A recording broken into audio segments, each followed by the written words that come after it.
And welcome back to Ozarks Live. It's time for our weekly history lesson with Mr. John Sellers, Executive Director of the History Museum on the Square. Give a listen.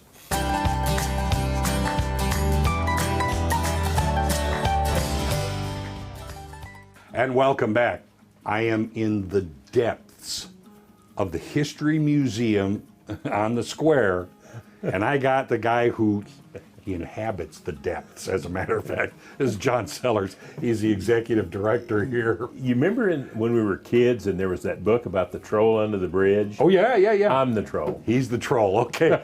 Well, Mr. Troll, what do you want to talk about today? You've always got, really interesting stuff. Well, it's kind of getting close to Labor Day, so I thought, well, let's talk about some different industries. Okay. And so we'll have 2 or 3 weeks worth of talks here where we can follow along and find out some stories about different businesses that have been involved in the city of Springfield over time. What would you like to lead off with? Let's talk about the Springfield Wagon Works.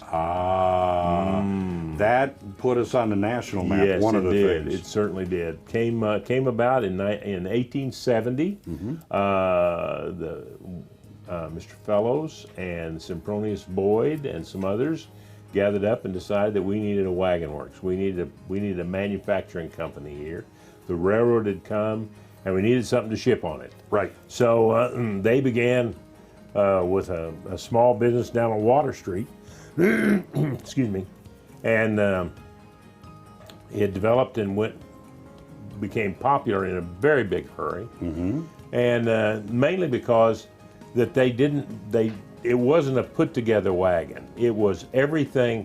They manufactured everything from planing the wood to building the wheels to all the wrought iron on the outside. All the hardware was made right there at their foundry.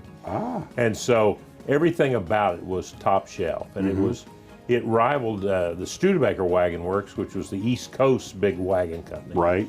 And there was always constant competition and things between the two wagon companies about who was the most dependable. And you'll see as we talk here, there's an ad that we'll show you that shows the Springfield wagon just floating by with women riding on the buggy seat and everything, and then another wagon with the wheel falling off and everybody just laid out on the ground. Oh yeah, and the promotion, the commercial, whatever, the merchandising, it brags about that. Oh, absolutely. Add that dependability, and the dependability because everything about it was made locally. And as I said, it was very well done, and for many, many years, from 1870 up into the 1940s, they made both wagons, and then later on they made truck beds, made beds for delivery vehicles and so on.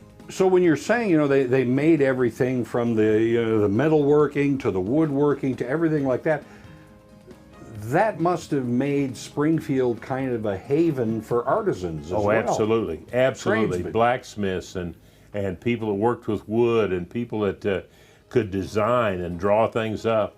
It was the beginning of the development of a great industry kind of atmosphere here in Springfield that is really extended to this day.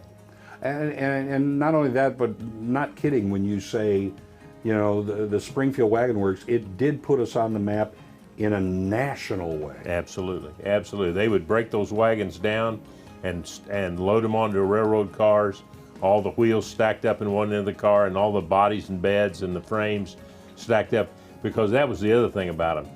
They were put together modular. There was a modular unit. Oh, so really? You had a backbone frame with braces out to the side, and you could put different beds on it.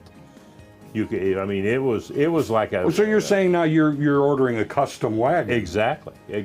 So you put one bed on it and put a seat on it, and it was a buckboard, and you put another bed on it, and it was a manure spreader. Yeah. Whatever. It just had everything going for it. And some of these still exist? Oh, absolutely. We have one in our collection. We have it on loan right now. As a matter of fact, to the car museum.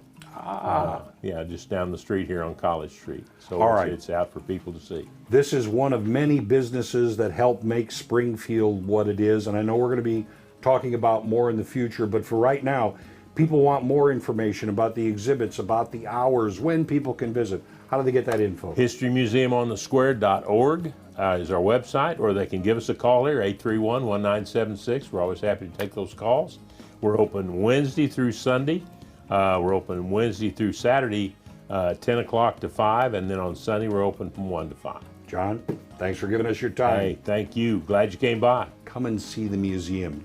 You really never know what you're going to learn here.